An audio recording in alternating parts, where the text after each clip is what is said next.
Hey guys, it's Momtourage, the podcast about being a mom that thinks that most mom stuff is super boring. So we created our own posse. I'm Ashley. And I'm Carrie, and we are ready to walk you down the red carpet of motherhood. Hello, everybody. Hi, friends. Merry Christmas. Happy Hanukkah. Happy Kwanzaa. Happy all of the things, friends. This is our Christmas episode. Ho Ho Hoes. That's what we are. I guess our holiday episode. We've got a great show today. First, we're announcing the winner of the Jolie shower hacks, and winner of the Jolie shower head is Big Business. Boo. Boo.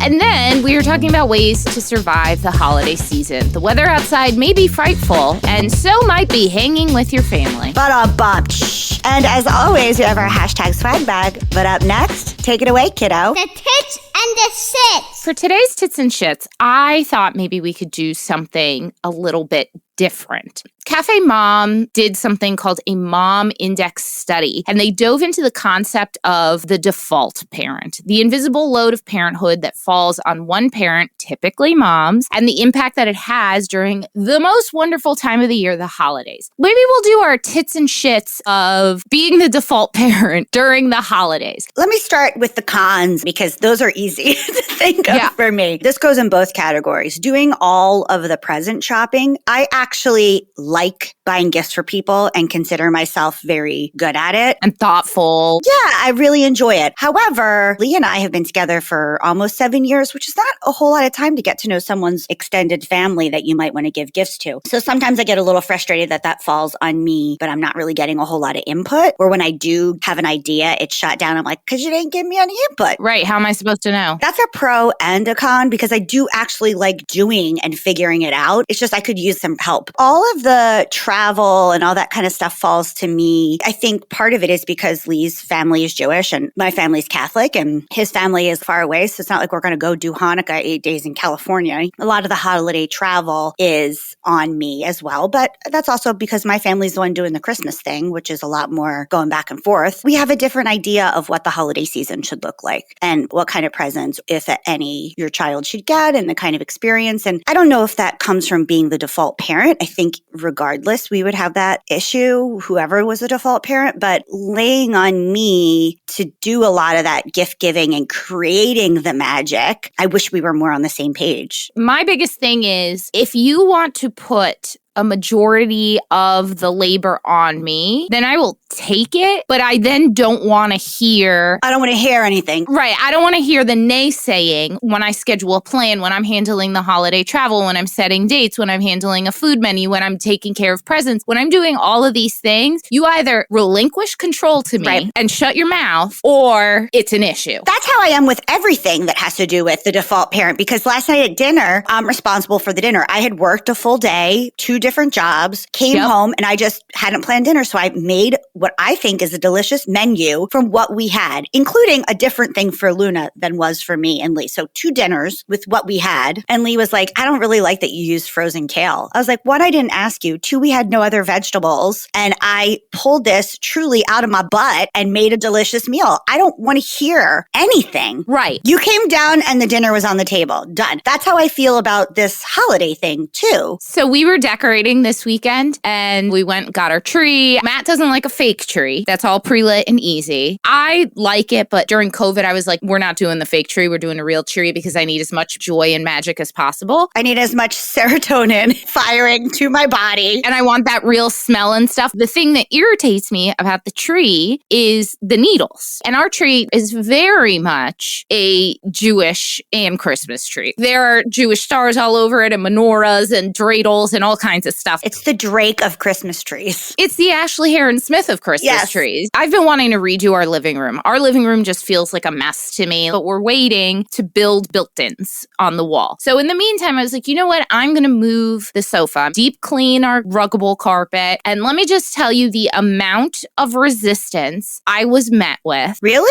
For moving this stupid sofa. Yes. Not only Matt, Sebastian also was like, you're making me sad by moving this sofa. I have no room to play. And I'm like, there's a whole house. We always move stuff around to put the Christmas tree up. So irritating. I want to read these Cafe Mom Index statistics and see how much we agree with, okay? Okay. The default parent holiday edition. This category is she's the holiday shopper. They say 90% of our moms do the majority of holiday shopping. True. I have a spreadsheet essentially in my notes app that I have kept tabs of everything. Surprised? No. 94% are responsible for coordinating teacher school gifts. True. True. I did my Charlottesville General Store coffee. I didn't mean to plug it here, but I will remind you, Momtourage 10 will get you 10% off at charlottesvillegeneralstore.com. 70% shop on behalf of their significant other. Yeah, totally. I do all his family. 42% purchase their own holiday gifts. No, I draw the line at that. I'll send ideas though. But I send ideas all year long. Matt is very good. He keeps a whole list on his phone. Lee, not so much. Most men, not so much. Right. 66% prefer to purchase actual presents versus gift cards. I'm on the fence with that one. My family prefers regular gifts, and Lee's a gift card person. I love a gift card. For kids, we basically just do gift cards, especially now as a mom. Why would I send another mother more stuff? Kids have so many toys. You have no idea what they want. I find that there's usually some big toy that kids are saving their money for. Yeah. So I just feel like I'm contributing to that. 90% of our moms wrap the bulk of the presents. Yep. 84% of our moms coordinate holiday travel plans. Amen. Yep. 78% take charge of holiday decorating. Yeah. Lee doesn't even really want to decorate. This is a shared one in our house. They want to partake. They just complain. 73% of our Latina moms host the big holiday meal. I'm doing Christmas Eve, Nochebuena. My sister and I are doing Christmas Eve. That's good that you're sharing it. Yeah. And then the last category they have is she's upholding family traditions. So they say 89% of our moms bake holiday cookies. No. I do. Sebastian's school did a fundraiser of boxes of pre-made cookies that you just put in the oven. So that's the extent of it. Each family member in my family passed down orally a recipe. I wrote it down eventually. Oh, that's nice. Each grandkid or each sibling or whatever knows how to make one of the famous Italian family recipes. Which is the one that you make? The cookie one. Pot cheese biscottis. It's like Italian Christmas cookies. So I make them every year. Oh, that's nice. 43% send out holiday cards. Nope. Ain't got the time. I used to. Don't do it anymore. Like, really? Now I have to send correspondence over snail mail? No, thank you. 55% plan to donate time or money to charitable causes. I donate money. Yeah, I sometimes do time, but mostly it's money or food. Sebastian's school, because we're in the inner city, they take coat donations, they take canned food. And then I also just donated to the Jewish Federation of North Jersey, which feeds Jewish seniors. Nice. 34% of our Latina moms coordinate matching family PJs. That is true. We did it for the Polar Express. We haven't done it yet, but we think about it every year. Hannah Anderson, I'm telling you. Anyway, we'd love to hear from you guys. How do you feel about this? Do you feel like this is fair? Do you feel like this reflects how your household is run? Let us know. And I'd really love to hear from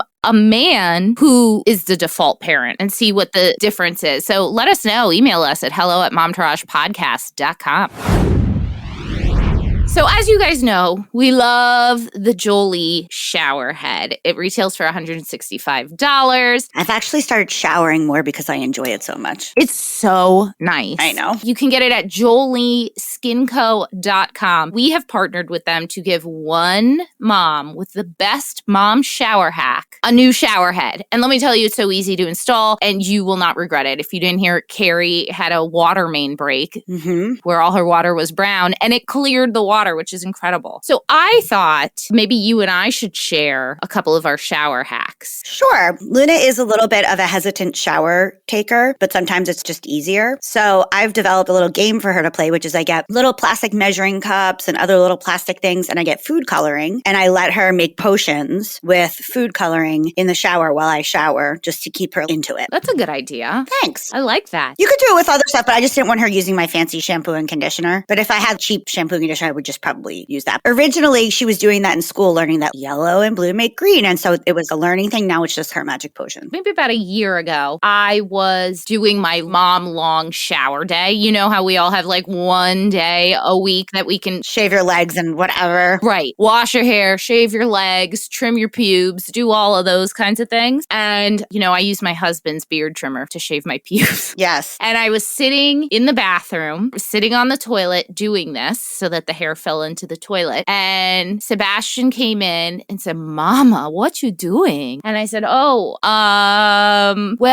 I'm shaving my beard. It was the best I could come up with. My vagina beard. He proceeded to scream downstairs, Dada, Mama is shaving her beard. So now my shower hack is lock the door. I have one more. I keep an old toothbrush in the shower with me because when I'm in there, I always see disgusting mold. And also, we need to redo our master bath, but it has an old jacuzzi tub that we don't use, but the jets get so much mold in them. So I keep a toothbrush in there. When I didn't live with Lee, I used to also keep shower cleaner in there because sometimes I just do the hot water and just do the toothbrush, gets the mold off right away. So I have the bigger one that you put the Dawn into. Yeah. I have to use a hair mask every time I wash my hair. Humble brag. Is it? My hair is so dry, but it needs time to sit. I'll shave my legs in that time, but also washing the shower is really helpful in that time. I want to know when Luna will like showering better than taking a tubby because I have to basically force her. He doesn't want to put down his iPad to go upstairs and take a shower because he's addicted to his iPad. So what we do is we'll say like, okay, well, if you want to get back to your iPad quickly, why don't you just take a quick shower? When he was younger, he would take a shower with us, but we've kind of come to the conclusion that maybe he's a little too old to be in the shower with mommy. Luna is starting to notice things. I mean, it's different because it's girl because Lee's not really giving her the shower. I still see my mom naked and vice versa. Remember when we were on Scary Mommy, they said once the kid starts noticing, that's when you take the cue. I've been trying to be more aware of that too, but Luna just only wants to do the tubby. He wants it more and more now. Did you have any hacks when Luna was a baby? Because for me, and I feel like every mom has thought of this at this point, I would just put him in the little bouncy chair in the shower and I would sing to him. But at that age, he really hated when I would sing. What's that one Celine Dion song? Matt, what was the Celine Dion song Sebastian hated that we would sing to him when he was a baby? Celine Dion. Oh my God. It's all coming back to me. It's all coming back. It's coming back to me now. I have a video of him when he was a baby in the bath and we would sing it to him. And I was like really into it and he just goes, ooh! And I'm not a bad singer. I'm so offended. That's so funny. All right. So let's start from the bottom to the top. A couple ones that I think are notable. Dejanae Moss said, hello, my best mom shower hack was buying an electric shower scrubber to clean the bath shower. This has been such a game changer for my back and sciatica after baby number 2. I've thought about doing that because I've seen someone put it on a regular drill, the attachment. I've seen one on Amazon Home Finds on TikTok, just a long stick with a rotating brush on it. And I was like, oh, do I need that? But like, where do I even keep this thing? You want to read the next one from Cheyenne Ball? God, these names are coming in hot. Like these names. I know. Bubbles prevents my child from drinking his bathwater since the bubbles are a huge distraction. Well, that's good because my kid loves to drink the bubbles. So I'm glad that works for your kid. My kid is gross and is like, bubbles, maybe if I burp, it'll happen. For a long time, Sebastian liked drinking it too, but he also pees in the bathwater. So we were like, don't drink your own pee. All right, should we announce our winner? Drum roll, please. Heather Richmond. Heather says, hello, I was tempted to write, I just legit don't shower ever, but then I sounded dirty. What I mean is I do a super quick body shower and can only squeeze in a long enough shower to wash my hair and shave about twice a week. But if I have to shower with both kiddos under my jurisdiction, my mom's shower hack is the 3 Bs, a freaking bubble machine, a baby Bjorn bouncer, and Blippi. God bless. I like her style. I know. The toddler gets Blippi on the iPad and the baby goes in the baby Bjorn bouncer in the bathroom with me and a bubble machine on to entertain her, which, yes, is entertaining enough until the shower door starts to fog over and then she starts to cry because she doesn't know where I possibly could have disappeared to. So I spend half the shower making portholes with my hand to give the crying baby solace that I have not actually disappeared into the ether. I love her. Yeah, this is a great one. And then oftentimes mid-shower, I hear the sweet, sweet noise of a chair being dragged across the floor. Every toddler mom knows this sound, which is obviously the toddler exercising his newly found independence into the high cabinets where every smart parent stores the good stuff. Oh my God, Sebastian never did that. Thank God. Luna did it. You know. Really? Yeah. So I have to quickly jump out, dripping sans towel, and scream out the door to my 3-year-old downstairs, what are you doing? And he'll usually reply something like, oh, I just got a lollipop. It's okay though. So it was just an accident. An accident. Clearly, I have a lot to learn from him. And though it's not ideal to have a lollipop at 8 a.m., I shrug and say, okay, bud, because bubbles are smacking me in the face and I really don't have it in me to nakedly converse across the house about chair safety and having sugar fits first thing in the a.m. And at least he's eating a food substance and not paper or paint or whatever else. She's really painting a picture. I can see it. He knew her audience. Are you a creative writing major? So then I get to go back and enjoy the super relaxing 30 seconds of rinse off all to myself before the portholes again. Ah, these are the days. Thanks for running this promotion. Cheers, Heather. Yay, Heather. Cheers to you because you, my friend, are winning a Jolie showerhead. Also, you know us so well. The cheers, the painting the picture, you get us. You really do. You're a member of the Momtourage. Honorable mention to the other two ladies. Thanks everybody for writing in. All 100 people that we got. Thank you. We really enjoyed reading your shower hacks. They were so good. Heather, send us an email so you can claim your prize and we can get that out to you with the Jolie team. And you know what? On my own dime, I will send you some swag because that's the kind of nice girl that I am. Yes, ma'am. So for everyone else who didn't win, we love you. Thank you for emailing us. You can head to jolieskinco.com to buy your own Jolie shower head. And once again, we promise you, promise you, it is not a purchase you will regret. Unless you've decided not to shower anymore, then that's your problem, not ours.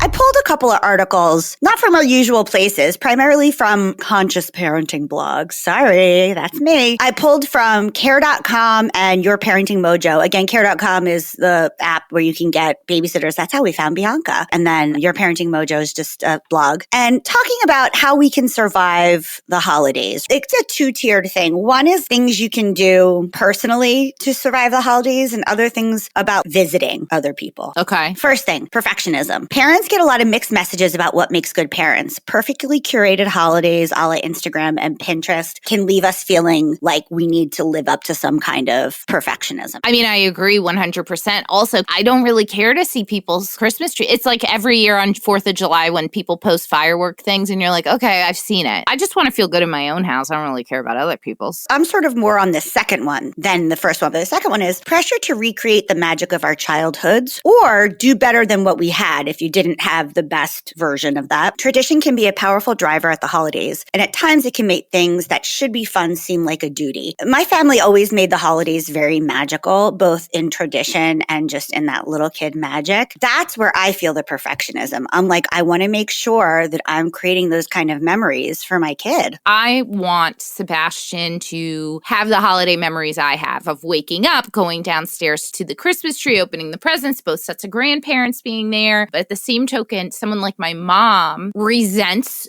the tradition of things because of the perfectionism it puts on you. I know once Sebastian's a certain age and he's not really giving a crap about waking up early and opening his gifts, my mom's just not even going to be here. My mom to just go away on the holidays so she doesn't have to decorate, which she doesn't. So she doesn't have to do the big dinners. Although I want to do all those things, I get where she's coming from. Yeah. I don't like any of the food on Thanksgiving. I like the family time, but working all freaking day long so that other people can feel like they did the thing that they're supposed to do. I don't know. My big touchy-feely, cozy, warm, fuzzy tradition, we haven't been able to do the last couple of years because of COVID, which is the Feast of the Seven Fishes with every single one of my cousins, all the kids. It's a dinner for like 38 people. And because of COVID and because all of us having kids of various health concerns in the last couple of years, we haven't been able to do it. I really hope that when COVID, I don't think it's ever going to be over, but I don't know, that we can get back to that because sometimes it was the one time I saw second cousins and third cousins that I never saw hardly ever. I've always wanted to go to somebody's Feast of the Seven Fishes just because A, it's fish and nothing appeals to me more. If we do it again, I'll invite you. Thank you. But I have my own family stuff. Yeah, maybe we'll do it on a different day. Although I'd abandon my family for less, I think. As long as it's a tinned fish. I totally get it. For us, it was Noche Buena. And now Matt's parents usually come Christmas Eve. I make a Christmas Eve dinner. We wake up, open presents. I make breakfast. And then usually they head to Matt's sister's house and we go to a restaurant in the city with my parents or Matt's family comes with us. I'm not going to cook 2 nights. And for me, Christmas Eve is more of the cooking working holiday. Us too. Financial stress. Be honest with your family about your budget. Stick to it. Maybe try a 4-gift only rule or give experience instead of things. What's a 4-gift only rule? You can only buy 4 gifts for my kid, or you can only buy me 4 gifts. Ah, okay. My family's pretty good about this. My brother, my sister, and each other's partners / husbands / whatever, we're doing a white elephant style one. And then other than that, I just buy my stepmom and my dad something. That's it. We're not going overboard, and we are really honest. I mean, listen, I've been a starving artist my entire life. My family's pretty used to knowing what kind of gift I can afford. Every so many years, I'll give something a little bigger than my budget to make up for it. Like I bought my mom an iPad one time. It just can't be every time. I totally agree with you. And Lee and I love gifting experience or things you can eat or use up because we're trying to create less of a carbon footprint. I think everyone has people in their family that are not going to comply with things. Gifts are messy. I'd honestly rather have no gift than a gift that's generic and I'm not going to use, because then that feels like a burden to me. I appreciate friends who are like, we don't even need to send. Like Danny and I haven't given each other Christmas gifts in so long. Valerie and I only do it every once in a while. And now what we do is we're doing it this weekend. We're recording in advance. We go to Pennsylvania and have a night at our friend's house.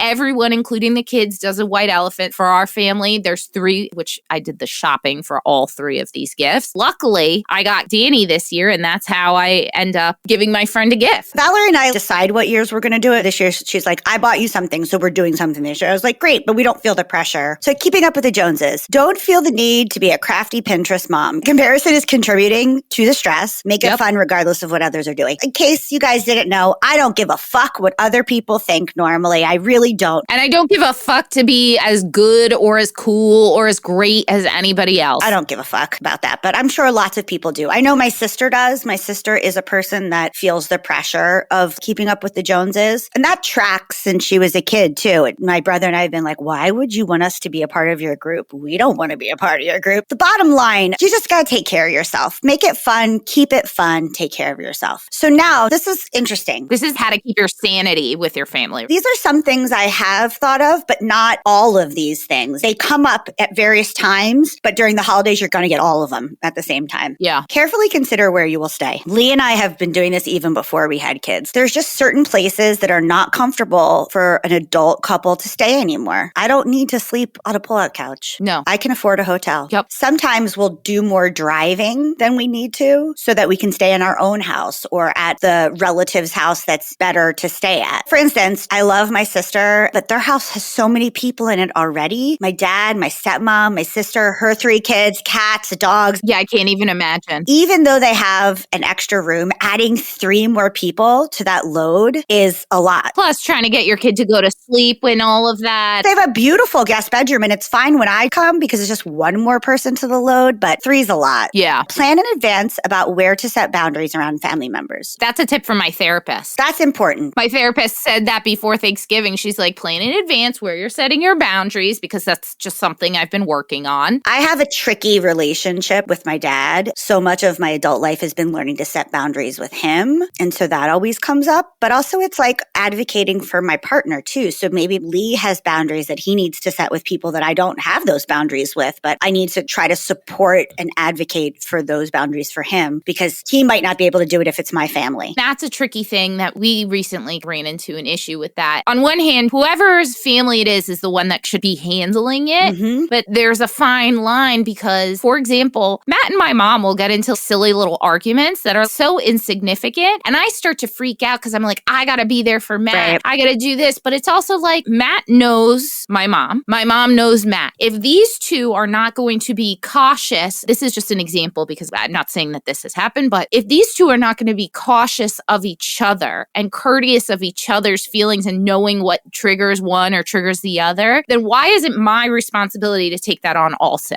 They have a relationship themselves. I just try to look ahead. If my mom's like, so we were Agreed. thinking about doing this for this day, and I'll be like, you know what? That's not Lee's favorite. Totally. My point is it's a very fine line because also you don't want to feel like your partner doesn't have your back or you don't want your partner to feel as if you don't have their back. So it's a very strange, fine line. And I think, like you said, having those boundaries in place ahead of time is very helpful. This is a big one for me. Accept that your family will have different relationships with your child than you do. When you say it's a big one for me, what do you mean by that? I have real dad issues, and he wasn't there in some ways for my life. And sometimes I get either a little bit envious of how much he is in his grandchildren's lives. Okay, this makes sense. And or I have boundaries that me as a parent want to keep between Luna and my dad, knowing kind of the expectations and the letdown that I had. I want to, as much as I can, protect her from that. But I also don't want to deny her or my dad that unique relationship. So this is something that not just during the holidays, but during all times, I really try to balance with talking to my therapist about. My dad is going to have a different relationship with Luna than he does with me. And what am I okay with and what am I not okay with? And just keeping that all on track. I get it. Be ready to protect your child when necessary. Yeah, duh. Your child above everything else. No shit. But I also know families that the dynamic is the elders have the say. Yes. And I actually grew up in a family like that, where if an elder maybe said something that was not good to the child, the parent wouldn't question their parent. It also makes me think of this whole movement of not making your kid hug or kiss somebody if they don't want to. I agree with that. But when it comes to my parents or Matt's parents, I'm like, no, you kiss and hug your grandparents. Yeah. And maybe that's damaging. I'm not saying that that's the right move, but those two sets of people, I think he should hug and kiss his grandparents. That's how he shows love. It's also a new day, a new dawn. I think all of us are a little bit more protecting of our kids than we used to be. A new post-Balenciaga world. Yeah, post Me Too. Yeah. Try to keep the routines if possible, bath, books, bed, etc. But accept that disruptions to routines are part of what makes the holidays fun. True. I'm trying to be better at routines, but I'm a real disruptor. Carrie Sotero, the disruptor. Accurate title, but also I feel like he's on vacation, and by he I mean Sebastian. He should reap the benefits of being on vacation just like we get to. We do know little kids and their little amazing brains do love routine. So I do feel it like when we were on vacation that whole time, she came back and was a mess. And part of it was just because we had zero routines. Yeah. Demonstrate compassion for your child and yourself. That's the hardest one. For yourself, not for your child. Right.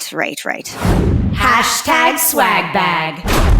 So mine is, what do you need when you're traveling to go see people? A pill organizer for all your meds. So I finally found the perfect pill organizer. And let me tell you, I have tried so many. I have 3 and I'm not happy with any of them. This is the one. This one has space for 8 pills. So on the lid, it's 2 big ones. And in the bottom part of it, it's 6 smaller compartments. It comes with little labels so you can label them. It's not the prettiest pill organizer. You know what I did? I put a cute sticker on it. And I love this thing. I've had ones where it's like, yeah, it closes, but then like little Lexapro tablets float over into other things and mix with the Xanax, and I can't tell which one's which. This takes care of all those problems with a little room to spare. I can keep a zinc tablet in case someone feels like they're getting sick in there and some aspirin. It is the best pill organizer, and I think very appropriate for this week's episode. Yes. Mine is, since all the traveling I've been doing, the stroller and car seat travel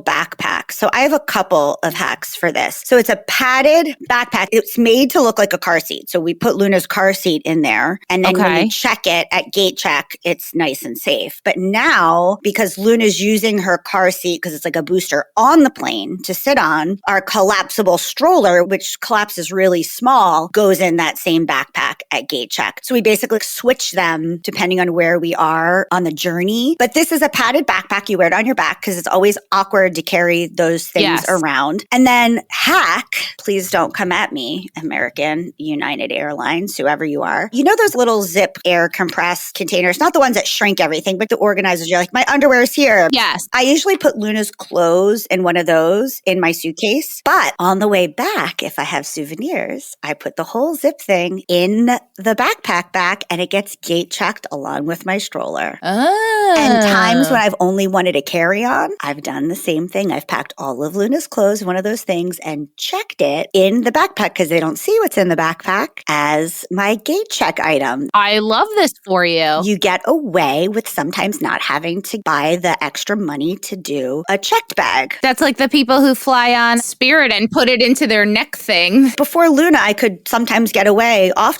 away with a carry-on. But since we share the suitcase now, it becomes harder and Luna's clothes are getting bigger. So on the the California trip, I made space in my suitcase. But then when we came home, I had bought so many delicious vintage items that I had to do the gate check trick. Amazing. Thank you. Also, if you have any extra weight in your suitcase that you're trying to get rid of, That's a good way to do it. it's my hack. And I also just like it. It's weighted well. Your stuff doesn't get broken. It's a good little travel backpack. There you have it. 2 #swag bags we're linking in our Amazon storefront to get you prepared for your Christmas holiday travel. Guys, have a beautiful holiday, whatever holiday it is that you celebrate. Or if you don't want to celebrate anything and you just want to be at home drinking hot toddies, watching the Lindsay Lohan Christmas movie, Which we haven't talked about and was so camp. I loved it. you do you. Enjoy your holidays. And remember, take care of yourself. Compassion for everyone involved. As Mama Ru says, if you can't love yourself, how the hell are you going to love anybody else? Can I get an amen? Amen. Happy holidays, guys. Happy holidays.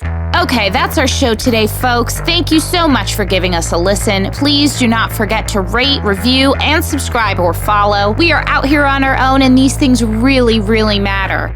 We want to hear from you. Tell us what you want to hear. Email us at hello@momtouragepodcast.com. Follow us on Instagram, Facebook, and TikTok, all at Momtourage Podcast to hang out with us all week long. We are here for you. You are not alone. We got you. So go ahead, girl. Know this posse is behind you and go slay. Momtourage is a Cafe Mom podcast. Written and produced by Ashley Hearon-Smith and Carrie Sotero. Recorded and mixed by Lee Mars. Our theme song MILF is by the band Mama Drama. You can find them on Instagram at Mama Drama Band or mamadramaband.com.